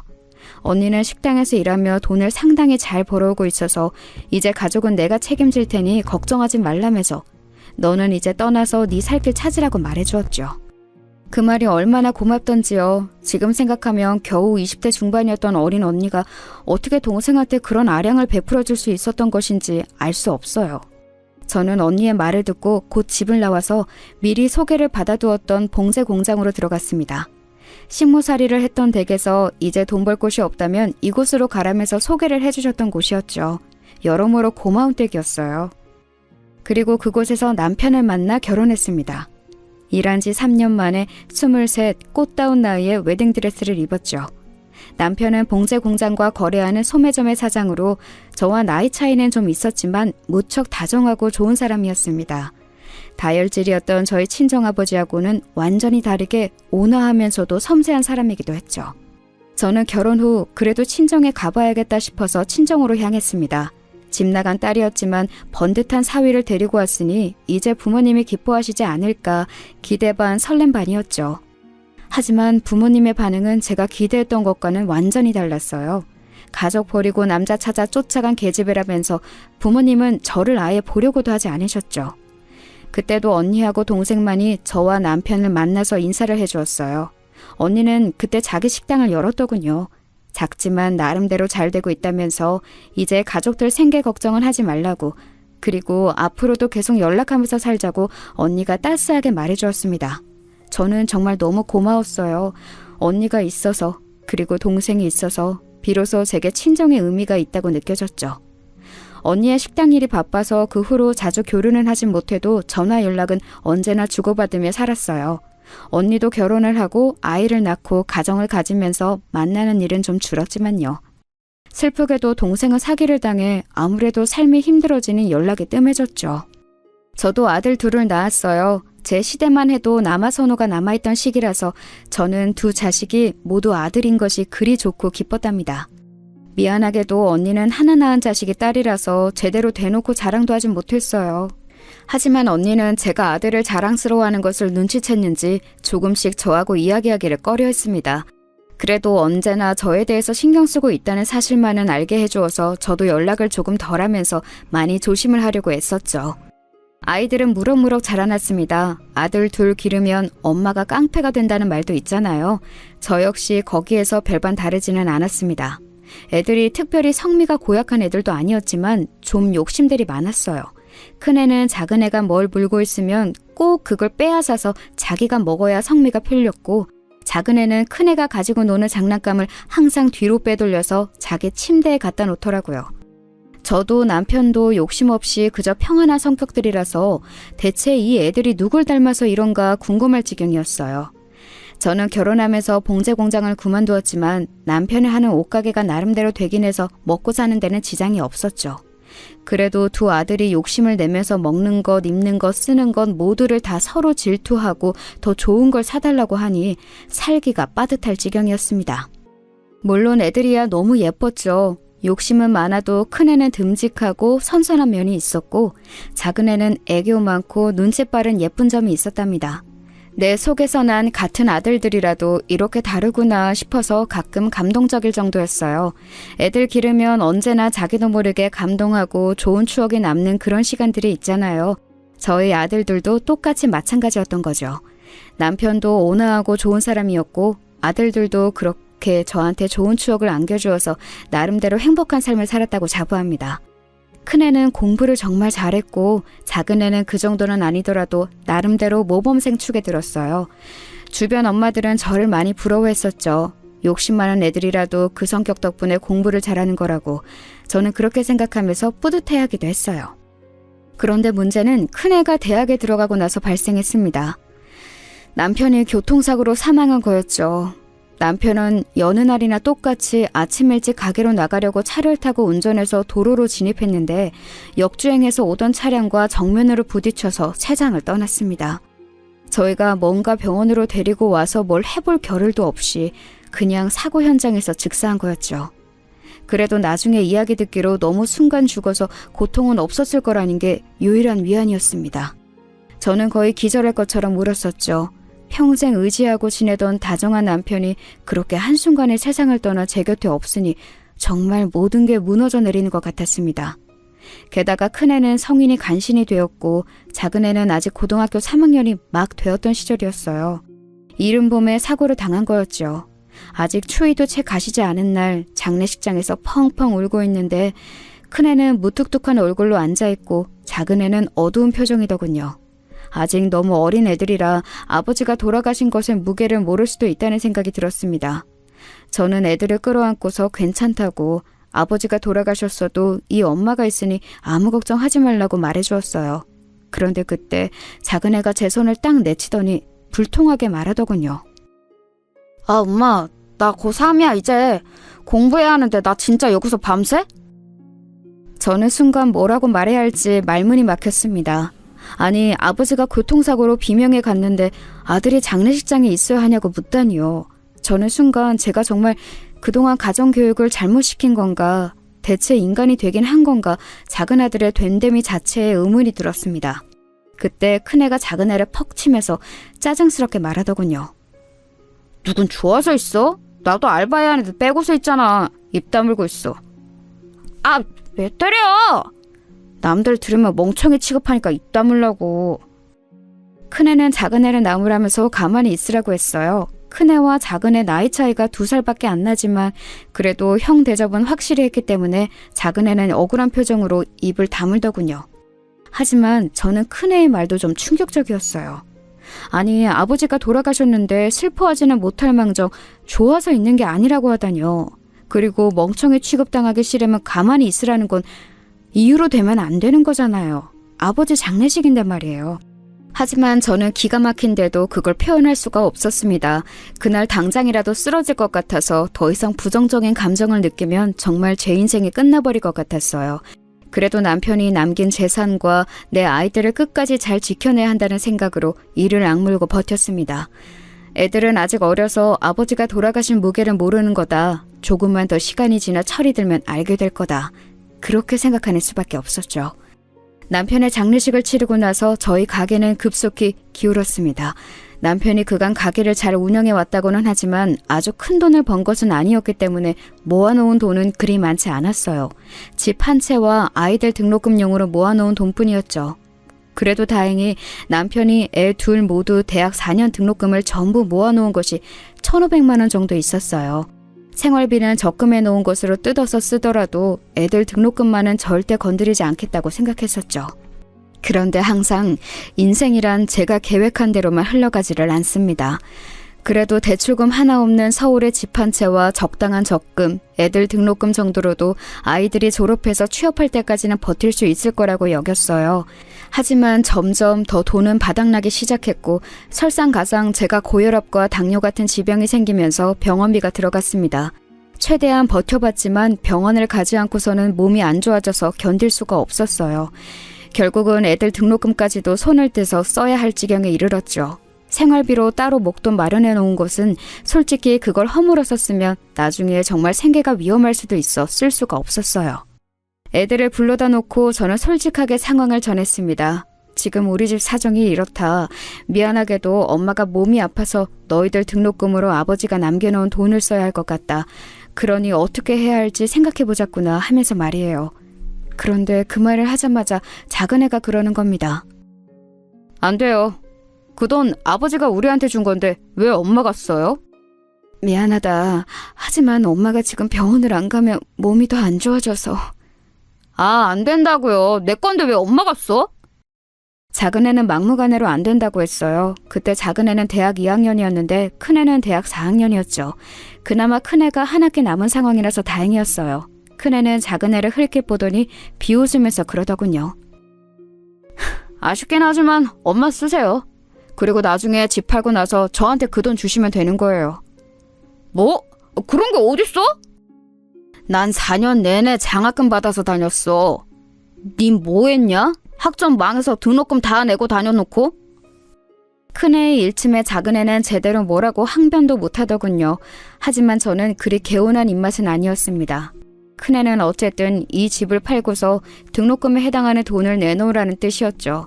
장학금은 받았어도 그동안 등록금에 해당하는 돈은 큰애가 따박따박 다 가져갔기 때문에 남은 건 없었어요. 나머지 한 학기의 돈도 그렇게 하겠다는 뜻인데 정말 아픈 엄마 생각은 조금도 하지 않는구나 싶더군요. 물론 제가 아파서 아이들 앞으로 마련해 놓은 돈을 써야 하는 건 너무도 미안했지만 그래도 좀 씁쓸했어요. 일단 나중에라도 돈이 생기면 주겠다 애들한테 약속하고서 제 치료를 먼저 했죠. 몸은 여러 면에서 훨씬 나아지기는 했어요. 아무래도 집중적으로 치료를 받아서. 그러고 나서 애들이 졸업한 이후에 이제 취업을 했죠. 다들 군대도 대학 들어가자마자 다녀와서 칼 졸업에 칼 취업이었어요. 작은애가 큰애보다 좀 늦되고 공부를 잘하진 못했지만 그래도 나이 먹으니까 나름 야무지게 자기 일은 잘하더라고요. 물론 그것만 해도 참 감사하긴 했습니다. 나이 먹어 자기 앞가림 못해 부모 속 썩이는 애들이 한둘이어야죠. 취업하고서 큰애와 작은애 둘 다 20 후반일 때 결혼했어요. 큰애는 좋은 대기업에 들어가서 아주 미인을 만나더라고요. 게다가 상당히 친정이 잘 사는 집안이라 저한테도 우리 집이 꿀려 보이면 안 된다고 성화가 말도 아니었어요. 아들은 스펙 좋고 나름 훤칠하게 키도 큰 아이라서 그 아가씨가 반했던 것 같은데 결혼까지 가려니까 집안도 중요했던 거였죠. 예비 며느리라고 온 아이는 저희 아파트를 흘끔흘끔 둘러보면서 약간 마땅찮은 표정이었던 게 기억이 납니다. 그럴 때마다 큰애가 불안한 듯이 며느리 눈치를 봤었고요. 언제나 제 앞에서는 당당하고 할 말 다 하던 큰애라서 며느리 앞에서 그렇게 불안하게 좌불안석인 걸 보니 굉장히 낯설더라고요. 큰애는 상견례를 할 때도 어지간히 성화를 부렸어요. 우리가 집에 잘 살진 못하니까 어머니라도 교양 있고 우아한 부인으로 보여야 한다면서요. 그쪽 집안이 뭔가 바깥 사더니 법 쪽에 종사하고 괜찮은 집안이라서 우리 집도 그러기를 바라는 것 같았어요. 하지만 저는 애초에 가난한 집에서 살고 식모일을 하다가 봉제 공장에 들어갔던 여자인걸요. 어떻게 갑자기 교양 있는 귀부인이 되어서 그 사람들 비위를 맞춘답니까? 저희 남편이 살아있었어도 마찬가지였어요. 남편도 그저 소매점으로 먹고 살던 평범한 장사치였고 그렇게 좋은 집안 사람들하고 마주할 능력 같은 건 없었죠. 그래도 상견례에서 만난 사도는 그리 나쁜 분들은 아니었어요. 제가 그렇게 좋은 레스토랑에 익숙하지 않아서 쩔쩔맸지만 이해하는 얼굴로 지켜봐 주시기도 했습니다. 예비 며느리도 그저 웃고만 있었고요. 하지만 도리어 큰애가 저한테 난리를 부렸죠. 이런 곳에 안 와본 티 내지 말라고 촌스럽다고요. 한식집이었는데 직원이 와서 따로 음식을 덜어주고 고기도 내주고 하더라고요. 저는 그것도 모르고 먼저 반찬 나오자마자 그냥 집어먹고 제가 좋아하는 찬이 나와 살짝 당겨서 맛을 봤던 것뿐이었어요. 별로 잘못한 것도 아니었는데 큰애는 정말 난리도 그런 난리가 없었죠. 큰애가 그렇게 조바심을 내는 걸 보고 작은애가 한참이나 비웃었어요. 자기는 형처럼 저렇게 눈치 보는 결혼은 안 할 거라면서요. 그래도 큰애는 별탈은 탈 없이 결혼했습니다. 그리고 3년쯤 뒤에 작은애는 자기 직장에서 만난 아가씨를 데리고 왔습니다. 작은애가 데려온 예비 며느리는 또 뭔가 저희 집하고 다른 의미로 잘 맞지 않았어요. 가리기는 했지만 손목 쪽에도 문신이 살짝 보였고 발목에도 문신이 있었어요. 작은애의 말로는 멋쟁이라서 그렇다고는 하는데 저희 시대에는 사실 문신이 그렇게 좋은 모습이 아니긴 하잖아요. 그래서 저는 좀 미신쩍은 얼굴로 있었는데 새치만 큰 며느리하고는 다르게 작은 며느리감은 아주 살갑게 어머님 하면서 잘 달라붙더라고요. 애가 그렇게 나오니까 저도 그냥 좋아서 오냐오냐 하게 되었고요. 사실 작은 며느리감은 제가 선호할 만한 애는 아니었어요. 친정 부모님은 두 분 다 안 계시고 어릴 때 아버지가 돌아가신 후 최근 어머니가 돌아가셨다고 하더라고요. 편못을 하에 자랐다는 건데 며느리감으로 선호할 만한 가정 환경은 아니었던 거죠. 게다가 대학을 나온 아가씨도 아니고 고졸이었고 작은애 직장에서는 격리로 일을 하고 있던 아가씨였고요. 그래도 아들이 행복하다면 제가 어떻게 말리겠습니까? 그래서 그냥 결혼을 시켰죠. 사실 제가 큰애나 작은애 둘 다한테 별다르게 할 말이 없었어요. 제가 비록 어미이기는 했지만 별다른 능력이 없어 남편이 남긴 돈으로 먹고 살고 있었고 그 때문에 애들 결혼 비용도 많이 대주진 못했거든요. 사실 아예 대주진 못할 지경이었는데 집을 팔아서 일부를 주기는 했습니다. 큰애가 결혼할 때 그랬거든요. 자기 등록금 제가 병원비로 썼던 거 결혼식에 쓰게 해달라고요. 그런데 제가 뭐 돈이 있나요? 그래서 제가 살던 집을 팔고 그 돈을 일부 떼어서 주기로 했죠. 큰애는 좋은 집 딸하고 결혼해서인지 지금 당장 돈을 더 주기를 바라기도 했어요. 이왕 유산으로 줄 거 그냥 자기한테 지금 달라는 식이었죠. 그럼 엄마는 어디 가서 살라고 이러는 거니? 경기도 쪽으로 가면 전세 싸요. 빌라 쪽 가시면 얼마든지 그 돈 절반만 가지고도 구해요.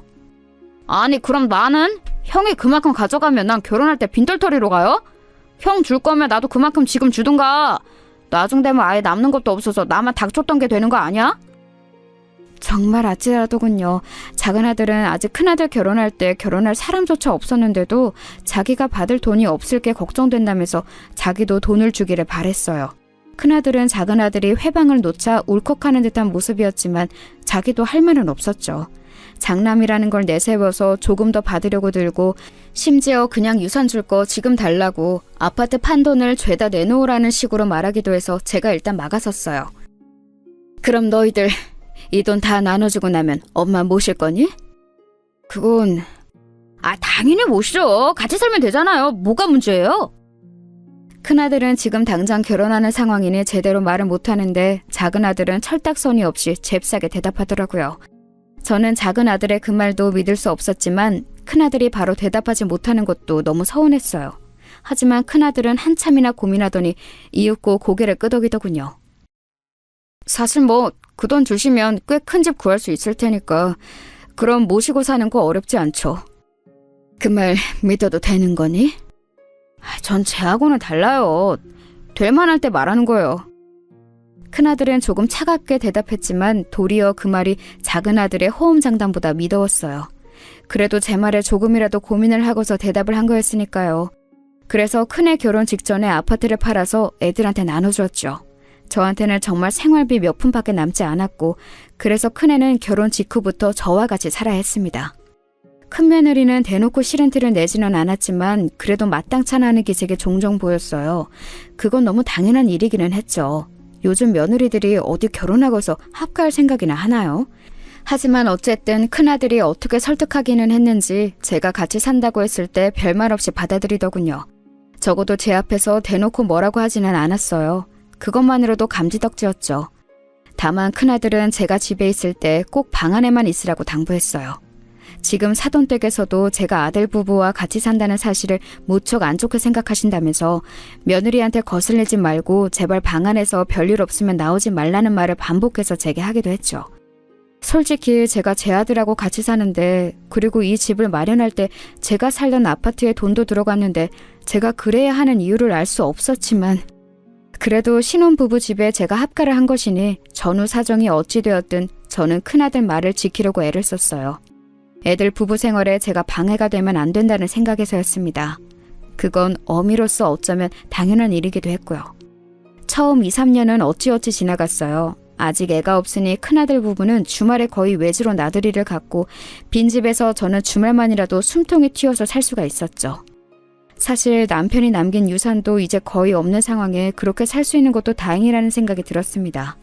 어쨌든 남의 집이 아닌 아들네 집에서 생활하는 것이었으니까요. 그런데 작은 아들이 결혼하면서 집을 얻고 나서 상황은 돌변했습니다. 작은 아들은 큰애가 결혼할 때 동시에 받았던 재산을 그 사이에 제법 많이 써버려서 집도 작은 걸 마련할 수밖에 없었어요. 그런데 큰애는 기다렸다는 듯이 저를 작은애한테 넘기려고 했던 거였죠. 이제 네가 어머니 모셔야지. 여태 내가 3년 모셨으니 이제부터 네가 3년이야. 아니, 우리 집 진짜 코딱지만 하고 방 딱 한 개인데 무슨 엄마를 우리가 모셔? 그럼 돈만 쏙 빼먹고 안 모시겠다고? 너 돈 받으면서 호언장담했던 거 기억 안 나? 형이 더 많이 받았잖아. 그러니까 형이 모셔야지. 내가 얼마 더 받았지? 1,000만 원 더 받았나? 야, 양심 좀 있어라. 제가 보는 앞에서 큰아들과 작은아들은 서로 그런 식으로 대거리하면서 싸웠어요.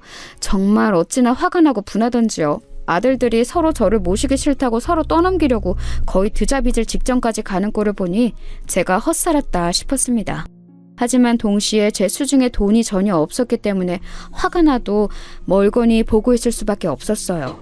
제가 애들 혼내고 나면 갈 곳이 아무 데도 없어서 그냥 길바닥에 나앉을 수밖에 없었거든요. 다 늙은 나이에 지금 어디 가서 일할 곳을 찾을 수도 없는 노릇이었고 그저 애들 싸우는 걸 처분만 바라는 심정으로 바라보고 있었죠. 결국 작은 아들이 저를 데려가게 되었어요. 방 하나 있는 집에 가서 대체 나를 어떻게 모시겠다고 하는 것인지 의문이 들 수밖에 없었습니다. 작은 며느리는 결혼 전 그렇게나 사근사근 하던 얼굴을 싹 지운 채 우거지상을 한 채로 저를 맞이했어요. 도무지 어른을 대하는 얼굴이라고는 볼 수 없을 정도로 대놓고 짜증을 내고 있는 표정이었죠. 결국 불편한 동거가 시작되었습니다. 작은 아들네는 거실에서 자고 제가 방에서 자는 상황이었어요. 방도 크지 않은데 거기에 작은 아들 부부의 온갖 짐이 다 들어와 있었고 바닥에는 저 혼자만 잘 수 있는 딱 그 정도 크기의 공간만 있었고요. 이불을 펴면 제가 제대로 움직이지도 못하고 차렷 자세로 잘 공간이었어요. 그리고 제가 자려고 불 끄고 누우면 작은 며느리가 멋대로 불을 켜고 들어와서 물건을 찾아 나가고는 했죠. 처음에는 어머님 죄송하다는 인사라도 있었는데 조금 지나니까 아예 그 말도 없이 뚱한 표정으로 들어와서 멋대로 불을 켜고 뒤적거리고 온갖 시끄러운 소리를 내더라고요. 얼마나 힘들었는지 말도 못합니다. 그렇게 작은 아들내서 몇 년을 거의 몸이 굳어질 지경으로 지냈어요. 낮에는 거의 쫓겨나듯이 밖으로 나와서 동사무소 의자나 은행 의자에 앉아서 눈치를 보면서 시간을 죽이기도 했습니다. 작은 며느리가 집에 있으면서 제가 있는 기척이라도 들리면 대놓고 물건을 던지면서 짜증을 부렸거든요. 그 꼴을 보기 싫어서라도 제가 나와야 했던 거였죠. 그래도 큰 며느리는 교양이 있어서인지 잘 배운 애여서인지 제가 들리는 한도 내에서는 대놓고 짜증을 내지 않았는데 작은 며느리는 정말 아무것도 생각하지 않고 자기 내키는 대로 화풀이를 하더라고요. 그렇게 작은 아들네와 사는 게 얼렁뚱땅 10년이 지났어요. 처음에는 작은 아들네가 3년 만에 저를 내보내려고 했지만 거의 그 시기가 지날 즈음 작은 며느리가 아이를 낳고 나니 그 애를 봐줄 사람이 필요했던 게지요. 저는 손주를 봐주면서 그래도 작은 아들네 집에서 버틸 수가 있었습니다. 하지만 애가 나이를 먹고 초등학교에 들어갈 나이가 되자 이제 작은 며느리는 노골적으로 제가 귀찮다는 듯한 기색이었어요. 그러자 작은 아들이 기다렸다는 듯이 일어나서 저를 끌고 큰아들네로 갔죠. 애들 사이에서는 또다시 싸움이 벌어졌습니다. 이제 10년이 지났으니 형네가 데려가라고 작은 아들이 저를 큰아들네로 데려가서 요구했던 거였죠. 자기는 충분히 아주 오랜 시간 저를 데리고 있었다고 생각하더군요. 하지만 제가 공짜로 있었던 것도 아니고 집안일이며 육아며 거의 제 손으로 다 했었던 건 기억도 나지 않는 듯이 굴었습니다. 작은 아들은 막무가내로 제 짐을 전부 싸서 들고서는 큰아들네 아파트 문 앞에 내려놓고 저를 거기 데려다 놓고서는 큰아들을 불러내서 모시라고 요구했어요. 큰아들은 지금 당장은 곤란하다고 짐 정리도 해야 하고 여러 가지 준비해야 한다고 말했지만 작은 아들은 귓등으로도 듣지 않았습니다. 소란에 나와본 큰며느리도 답답한 얼굴을 하고 있었죠. 저는 더 답답했습니다. 큰아들네도 난임으로 작은아들네보다 좀 늦기는 했지만 그 사이에 아이가 태어나서 육아 중이었고 저하고 같이 살기엔 정말 마땅하지 않은 상태였기 때문이었어요. 다만 제가 들어가면 아이를 봐줄 수는 있겠다 싶기는 했습니다.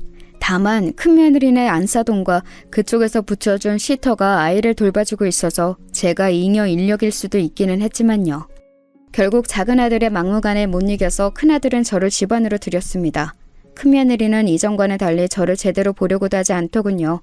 지긋지긋하다는 듯한 표정을 지우지도 않은 채 그냥 아이를 안고 들어가서 방에서 나오지도 않았습니다. 그나마 당시 안사돈은 안 계셨고 사돈댁에서 붙여준 시터만 있더라고요. 저는 정말 머쓱하고 어찌 몸둘 바를 몰라 쩔쩔매며 거실에 서 있는데 큰아들이 대충 제 짐을 들고 작은 방 하나에 밀어넣었습니다. 들어가 보니 창고로 쓰는 을씨년스러운 방이었어요. 그 사이에 큰아들은 더 큰 집으로 이사를 해서 아예 골방을 하나 만들어둔 모양이더군요. 큰아들도 며느리도 아무 말도 없어서 저는 입도 못 연 채로 그날 밤을 지냈습니다. 시터가 대충 가져다주는 밥으로 밖에 나가지도 못하고 밥을 먹었어요. 화장실은 그 방 바로 앞에 있는 작은 화장실을 급히 들어갔다가 나오는 정도로 처리했고요. 제대로 씻지도 못하고 눈치가 보여서 몸을 어찌 움직이지도 못했습니다. 아마 그 주 주말이었을 거예요. 갑자기 큰며느리가 저를 불러내더군요. 그것도 상당히 사근사근한 말투로요. 어머님, 혹시 저희 나가는데 같이 나가지 않으실래요? 나간다고? 네, 어머님, 저도 와 있어요. 저는 무척 놀랐어요. 작은 며느리하고 큰 며느리는 직접 싸우지는 않아도 아주 대면대면한 사이였죠. 하지만 갑자기 둘이서 같이 서서 밖에서 저를 부르니까 게다가 같이 외출하자고 하니까 너무 이상한 거였어요. 저희 지금 지방 쪽에 카페 가려고 하거든요. 큰 카페인데 제 친구가 연 곳이 있어서 같이 가세요. 저희 집 오신 다음에 꼼짝도 못 하셨잖아요. 큰며느리는 방긋방긋 웃으면서 그렇게 말했어요. 뭔가 미심쩍었지만 큰며느리가 그렇게까지 말하는데 제가 안 된다고 할 수도 없잖아요. 그래서 그냥 둘의 뒤를 따라 나섰습니다. 큰며느리가 운전대를 잡고 작은며느리가 앞에 탔어요. 저는 뒷자리에 앉아서 오랜만에 몸을 쭉 펼 수가 있었죠. 큰아들 부분의 차가 참 좋았거든요. 승차감도 고요하고 그래서 저는 며칠간 계속 신경이 곤두져 있어서 한잠도 자지 못해서 결국 깜빡 잠이 들고 말았었죠. 그런데 제가 비몽사몽하는 동안 앞에서 둘이 뭔가 두런두런 이야기를 하더라고요. 제가 그렇게 잠이 들었다가 다시 살짝 깨어났는데 순간 작은 며느리가 속삭이는 소리가 들려왔습니다. 형님, 정말 이렇게까지 해야 해요? 어쩔 수 없잖아. 어차피 우리 신랑이랑 도련님도 동의한 거고. 그건 그렇지만... 동서가 모시고 살겠다면 말리지 않겠지만 우리로서는 요양원에 보내는 게 최선이야. 언제까지 어머니 모시려고? 말도 안 되지. 맞는 말씀이긴 하죠. 둘이 작은 소리로 속삭이는데도 그 소리가 저한테는 청천벽력처럼 크게 들려오더군요. 정말 집도 절도 없고 노후자금까지도 전부 아들들한테 준 어미를 이제 요양원에 갖다 버린다는 거였어요. 저는 손이 후들후들 떨렸지만 들키지 않으려고 그냥 눈을 감고 자는 척을 했습니다. 가는 길이 멀어서 휴게소에 들르더군요. 저는 내려서 화장실에 다녀오겠다고 하고 며느리들은 식당에서 커피를 사서 마시고 있겠다고 거기로 오라고 했습니다. 며느리들이 같이 식당 안 카페 쪽으로 들어가는 것을 보고 저는 얼른 다른 쪽으로 뛰어서 안내원 쪽으로 갔습니다. 당시 저는 그래도 언니 전화번호 정도는 외우고 있었어요. 간혹 연락만 하는 정도로 지내고 있었지만 그래도 믿을 건 언니밖에 없었죠. 저는 안내원한테 부탁해서 언니한테 전화를 걸었습니다. 언니는 제 말을 듣고서 무척 놀라는 눈치였어요. 그동안 전화로 안부만 전하면서 아들들 다 잘 자랐다고, 이제 결혼해서 아들 잘 지내고 있다고만 말했으니 잘 사는 줄 알았던 동생이 갑자기 이런 이야기를 전해와 놀랄 밖에요. 며느리들이 같이 저를 요양원에 버리려 한다고 대체 누가 생각이나 했겠습니까? 언니는 조금 기다리라고 지금 곧장 차를 몰고서 가겠다고 했어요. 저는 알겠다고 하고서 며느리들을 피해서 주차장 먼 쪽 작은 건물 뒤에 숨어 있었습니다. 저 멀리로 주차장에서 며느리들이 제가 없다면서 난리가 난 모습이 보이더라고요. 하지만 저는 숨을 죽인 채로 숨어서 그 모습을 지켜봤습니다. 며느리들은 크게 한참이나 떠들더니 결국 포기하고서 차를 타고 떠나더군요. 그러고 나서 얼마가 지났을까요? 언니가 말했던 파란색 승용차 한 대가 휴게소 앞으로 바삐 달려왔습니다. 아주 새파란 차라고 언지를 해주었기 때문에 눈여겨보고 있었는데 거기서 곧장 언니가 내리더라고요. 그래서 저는 얼른 뛰어나가서 언니 손을 붙잡았지요. 언니는 너무 놀란 얼굴로 대체 이게 뭐냐면서 곧 울 것처럼 말해줬어요. 며느리들이 제대로 옷도 안 사주고 제대로 씻지도 못했던 제 꼴이 얼마나 우스웠겠습니까? 언니는 곧 저를 데리고 차에 타서 서울로 향했습니다. 저는 이미 포기 상태였고 언니를 만나서 안심해 몸이 축 늘어진 상태였지만 언니는 화가 나서 씩씩대고 있었어요. 어떻게 그런 인간 말종들이 자식으로 태어났냐면서 대체 어미를 요양원에 버리겠다는 생각은 어떻게 하는 거냐고 화를 냈지요. 연락처 내놓으라고 제대로 혼을 내주겠다면서요. 하지만 저는 고개를 저었습니다. 애들한테 제가 할 말도 없다고 생각했어요. 제가 못나서 남편이 그나마 남겨준 재산을 모두 까먹고 돈도 벌지 못했던 걸 어쩌겠습니까? 슬픔에 목이 막혀왔지만 이제 아이들하고는 영영 얼굴 보지 않고 그저 남남으로 사는 수밖에 없다고 생각했어요. 저는 언니의 차를 빌려 타고 오기는 했지만 그냥 그 길로 어디 반지하 새방이라도 들어가려고 했습니다. 아주 최후의 순간을 위해서 몇 천만 원 정도 남겨놓은 것이 있었고 그 돈으로 어디라도 들어가서 지금부터라도 노인 일자리를 알아봐야겠다고요. 하지만 언니는 단호하게 제 말을 막아섰죠. 내가 있는데 네가 무슨 소리니 지금? 네가 이런 상황인 걸 알았으면 그동안 내가 가만히 안 있었지. 언니는 그렇게 말하면서 저한테 좀 기다리라고 했습니다. 언니의 뒤를 따라 들어간 아파트는 정말 궁궐 같은 곳이었어요. 언니가 식당으로 잘 번다는 건 알았지만 그렇게까지 엄청난 알부자일 줄은 상상도 못해서 저는 놀란 채로 굳었던 기억이 있습니다. 그리고 며칠 뒤에는 언니가 작은 아파트 하나를 내주었어요. 제가 부담스러워서 괜찮다고 했지만 원래 언니 아파트고 비어있던 걸 청소해서 내준 것뿐이라며 잔소리 말고 들어가 살라고 했죠. 너무 고마웠고 정말 할 말이 없었습니다. 그래도 아이들한테 싫은 소리는 하고 싶지 않아서 저는 그저 입만 다물고 눈물을 뚝뚝 흘렸죠. 언니는 이해한다는 듯이 제 손등을 쓰다듬으며 어깨를 두드려 주었습니다. 언니네 딸은 훌륭히 성장해서 미국에 건너가 공부를 하다가 그곳에서 만난 남자와 결혼했어요. 그리고 미국에서 살고 있었죠. 형부는 몇 년 전 돌아가셔서 언니도 혼자 살고 있었는데 마침 외로운 인생에 잘 되었다면서 그냥 이제 우리 둘이 산다고 생각하자라며 제 손을 꼭 잡아주었습니다. 오랜 기간 대면대면한 사이가 되었지만 어색함은 눈 녹듯이 사라지고 다시 어린 시절 자매의 친근함이 되살아나더군요. 결국 저는 언니와 가까운 거리 아파트에서 살고 있습니다. 미안하게도 언니가 생활비를 모두 대주고 있는 상황이죠. 언니는 계속해서 아들들 연락처를 달라고 한번 가서 혼을 내주겠다고 벼르고 있지만 저는 그러고 싶지는 않아요. 어쨌든 제가 남편의 재산을 나눠준 것이었고 또 제가 잘못 키운 것이었으니 남 탓한 일도 아니었죠. 아마도 그 애들은 이제 제가 행방불명이 되어서 아주 편하게 살고 있을 테니 굳이 건드리고 싶지도 않았습니다. 아마 제대로 홍군형을 내주는 것을 원하는 분들도 계실 거예요. 하지만 어미 마음으로 그게 쉽지가 않네요. 물론 괘씸하기는 하지만 아직까지는 그냥 괜찮다 여기며 살고 있습니다. 아마도 저는 끝까지 그렇게 살게 될 것 같네요.